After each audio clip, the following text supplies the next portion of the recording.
Hey kids, it is so good to be able to talk to each and every one of you. I miss you so, so much. I've only gotten to see one out in public, which was Camden, and he had a mask on, so all I saw was his little eyes. And I'm so grateful to be able to get to teach you tonight. We're starting our summer lessons, and the unit 1 is called Worshiping God.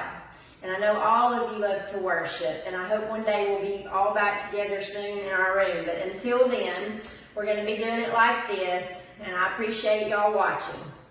Like I said, this unit is Worshiping God, and we always start our lesson by saying our memory verse for the whole month. So this is going to be it, and it's from Psalm 95:6. So I'm going to hold up our poster, okay, and y'all can say it with me like we used to if you want to, or just listen to me, okay? This is it, and it says, "Come, let us worship and bow down. Let us kneel before the Lord our Maker." Psalm 95:6. And that's just basically saying we're coming to worship Him. If you bow down at your home and kneel before Him, that's how He wants us to worship Him. So that's a good memory verse, and we'll be saying it each week, hopefully with whoever else teaches, because that's the one you're supposed to learn for the whole month. And I would like to read the weekly Bible verse. This is the one that I always tell y'all when you go home during the week, try to read. And it is out of Psalm also, and it's Psalm 32:8. And it says, "I will instruct thee and teach thee in the way which thou shalt go. I will guide thee with mine eye." And that's just saying that the Lord is with you, and He's trying to instruct you in life and teach you in life by these Sunday school lessons, by the Bible. And He's got His eye on you, and He's not going to let you go. And I think that's a sweet, sweet verse. So if y'all have time to look that up again this week, it's Psalm 32:8. Okay, we're going to get started. And this first lesson in worshiping God is talking about Samuel in the tabernacle. And I'm going to give you a few things just to think about before we get into the lesson. And it's on hearing and listening to God.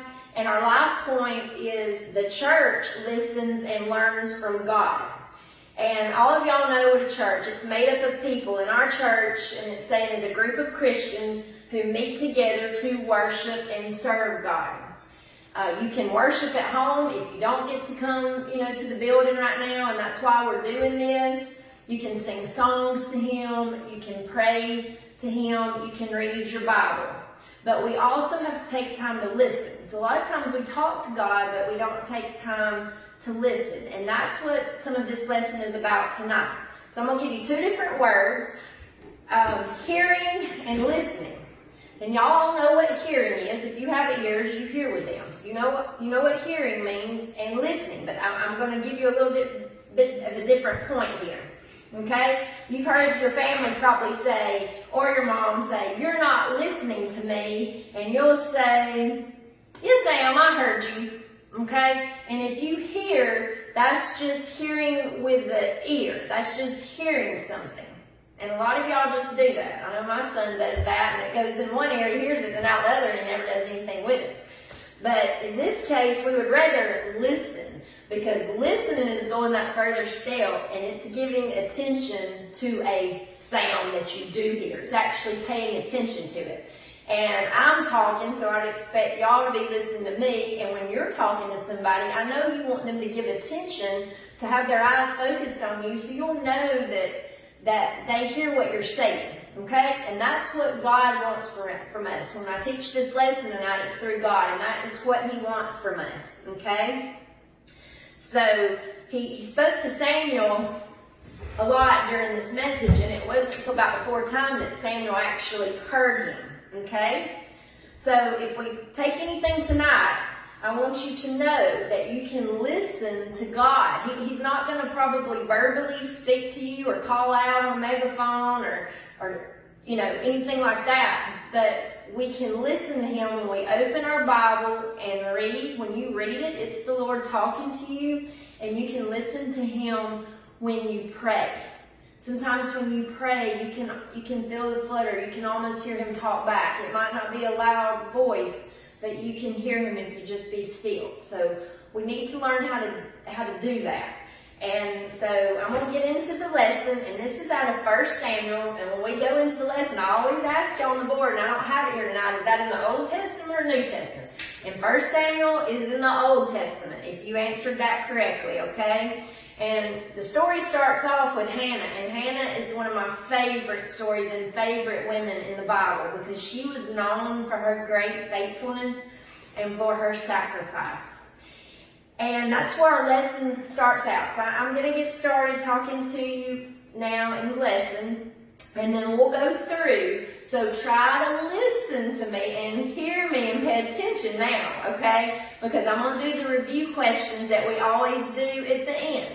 And if y'all will take a piece of paper now, okay, we're going to have our, let's see, 1, 2, 3, 4, 5, 6. 6 questions like we normally have. And I know in my class y'all are still competing for points, and some of you have in the thousands, okay? And this will be y'all's opportunity, since you're all at your houses, that you will be able to have the opportunity to answer all 6, and I want you to be honest with me. So each week, if we do these questions, if you get it right, I'm going to ask the question at the end. If you listen to the lesson and you get it right, you write 50 down by that, and you tally them up and total them. And when we finally get to come back into the church and have Sunday school, you bring that paper with you, and I'm going to let you write it up there, and we're going to see who's winning at that point, who has listened to these lessons. So that's your opportunity to go ahead, get your points, and I will let you put them all on the board then, okay? So listen real hard, and you can answer them at the end. All right, we're starting with Hannah here, and she had been praying for a long, long time to the Lord. And it had not been answered, and all she wanted was a child. She wanted a child so bad, and she just couldn't have one. And she was heartbroken. And she would go to her church, which was called the Tabernacle, and she would just cry and beg to the Lord. And she just still wasn't getting an answer. But she never lost her faithfulness. She believed that one day the Lord was going to answer. So she did not give up on her blessing like a lot of us do in life. We quit. I'm not a quitter, but some people get so tired and so exhausted that they say, well, the Lord's not going to answer, and they just stop. But she did not. And her faithfulness grew, and she finally one day got the answer she was looking for. And God came through for her and answered her prayer after all these years. And she was old at this point.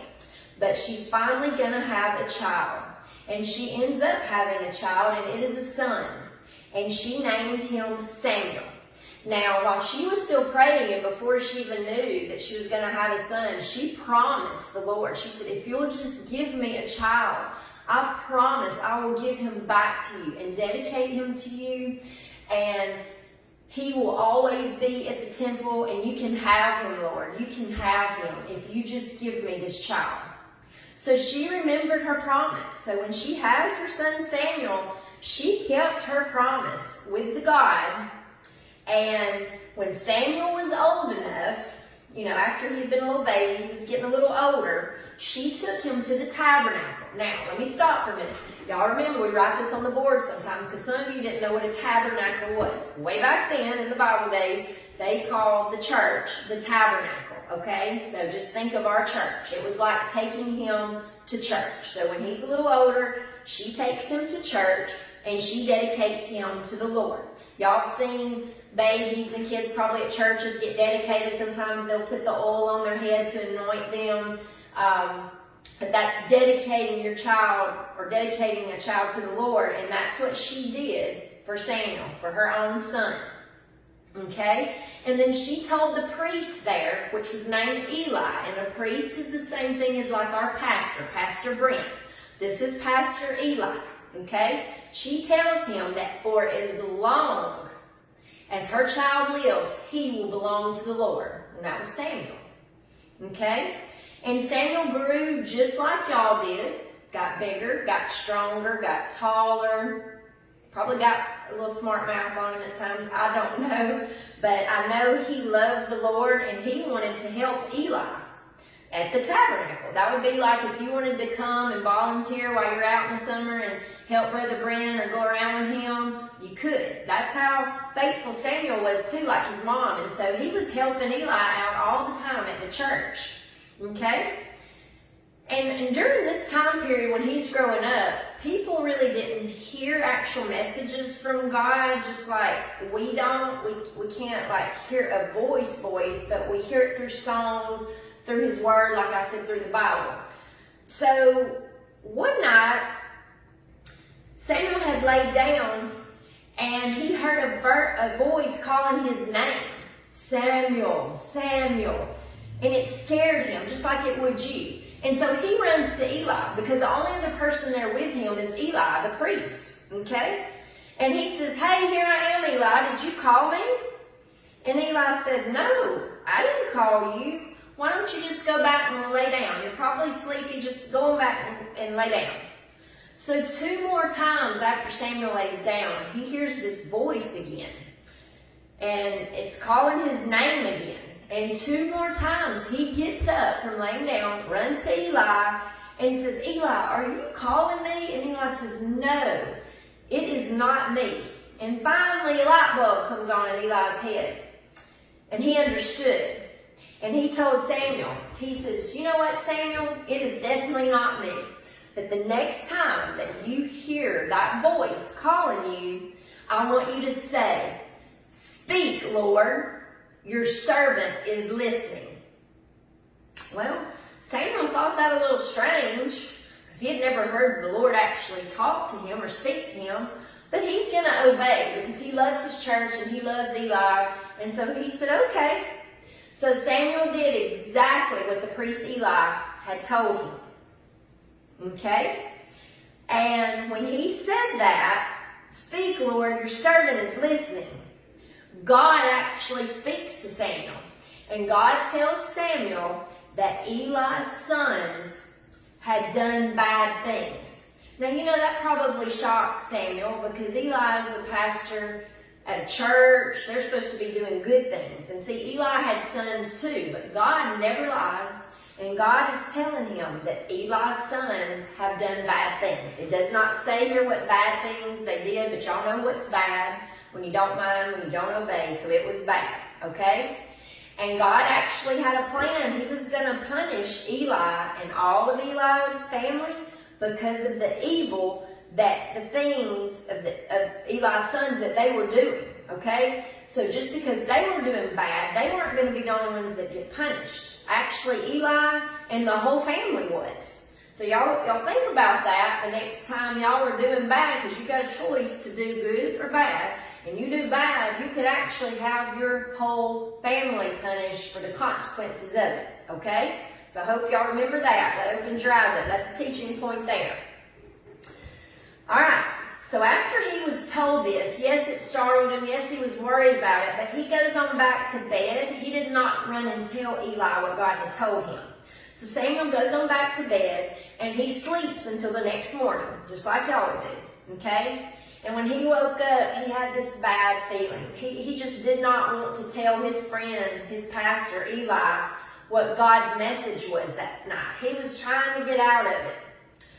But guess what happens? When he goes to meet Eli the next day after he woke up to work in the church, guess what Eli says? He says, hey, I know you heard from God last night, Samuel. What did he tell you? And guess what happens? Samuel got brave, he had courage, and he decides he'll tell Eli the truth. And he knew it was going to hurt Eli. But he says, you know what? I need to obey God. God has given me this message. And so I'm going to tell Eli the truth of what God told me. And so he did. He told him about how God had said his sons were doing bad. I don't think Eli actually knew his sons were doing bad. It probably shocked Eli. It hurt Eli, just like it would hurt me. If somebody tells me about my son, or if somebody tells your mom and dad about you. And so after he told that, because he had obeyed God, God started talking to Samuel more and continued to send him messages for different people. So Samuel was like a messenger, okay, for God. And God was using him. And God was with Samuel. And that is great. If God is with you, then God has found favor with you. And that's a great, great thing. And Samuel obeyed. And Samuel always served God. And so that's why he was using Samuel. Samuel was faithful to the Lord. And he was a true kid of God. And that's why God was using him. So all of the people ended up knowing in their town that Samuel was God's prophet, okay? And that was a very good thing to be, okay?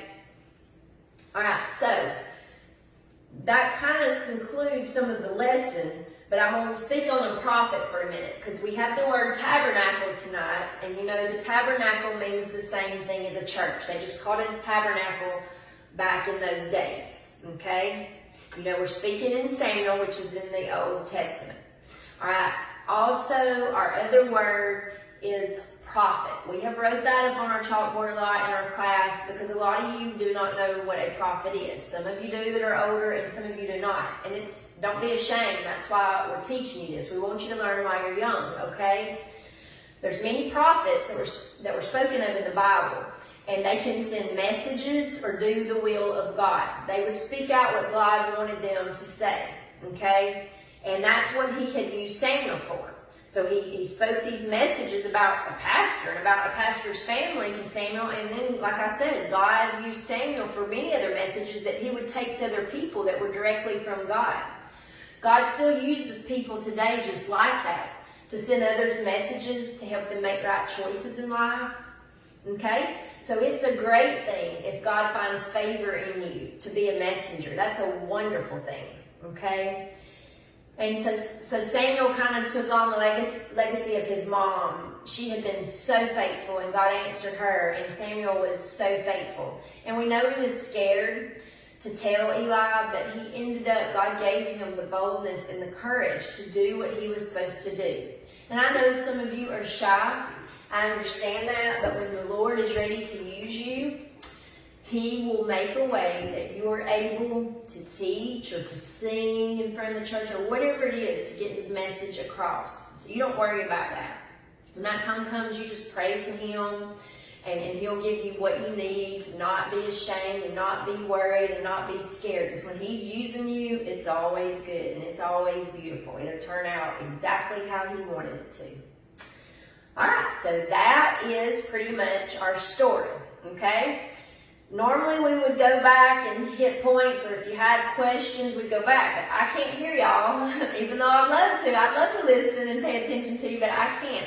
So I don't know what you didn't listen to. I hope you were doing this so you didn't have distractions of TV and video games and other phones and music and dogs barking and all that stuff. And I know that's hardly impossible at home, but I hope you heard every bit of it. So you'll get these points, okay? So we're going to go into the review questions, and then if we have time at the end, I'll say one other thing to compare Samuel to Jesus, okay? To actually Jesus. All right, question number 1. I'm going to read the question and then give you a few seconds, or a little bit, just to write down your answer. And then I will come back and tell the answer. If your answer is like mine, you get your 50 points. Write it down. Every time you get an answer right. If you don't write down anything. Please be honest for me. This is church. Okay? All right, here we go. Number 1. How did Hannah, this was the mother now, how did Hannah keep her promise to God? What did she do? What was her promise? I'll give you just a second, okay? All right. If your answer is anything like mine, you get 50 points, okay? Remember, she had promised God before she ever had a child that if she would just have one, if he would just give her one, that she would dedicate him to God and to the church. Okay, so that's the answer. When Samuel was old enough, she took him to the tabernacle and dedicated him to God. And that's where he works. So if y'all got that one right, 50 points. All right, next question. Whom did Samuel help at the tabernacle? That's an easy one. There was one person there that I mentioned in this story. What's his name? Who did Samuel help at the tabernacle, at the church? I'll give you a second. Okay, if y'all said Eli, which we have an Eli in our class. I know you're just grinning from ear to ear right now if you're watching. If you said Eli or if you said the pastor or the priest, that is correct. Because that's the only other person I mentioned that Samuel come to help. Okay? That's the only other person. So Eli the priest or the pastor. If you got that one, 50 more points. You'll be up to 100. Okay? Next question. Question number 3. Whom did Samuel think was calling his name in the middle of the night? He kept hearing that voice. Who did he keep getting up and go asking, hey, are you calling me? All right. Answer number 3. If you said Eli, that is correct. If you said God, that is wrong. Because Samuel didn't think God was calling him at first. Remember, he kept getting up and asking, hey, Eli, are you calling me? I keep hearing this voice. So Eli is the correct answer. 50 more points for 150 points if you got that one right. Okay? All right, now I just answered your next one for you. If you're listening to me now and paying attention like we talked about, you'll get number 4. Number 4 says, who was actually calling Samuel's name? Who was the real person? Who was the real voice actually calling? Ding, ding, ding. G-O-D. It was God. So if you got God right, 50 more points. You're up to 200 if I'm calculating right. It's the end of the day and I'm pretty tired, but I think that'd be 200. Okay, question 5. This one's harder, okay? What message did God give to Samuel? When God kept waking Samuel up and he finally listened to God's voice and God actually did speak to him, and I told you that was rare for that to happen, but God actually did tell him a message. What was the message that God gave Samuel? Think about it. I know sometimes y'all stall for a minute and then everybody's raising their hand, and then when I get somebody raising their hand, I finally call on somebody. So you don't have to raise your hand and fight for that tonight, but alright, this is the answer.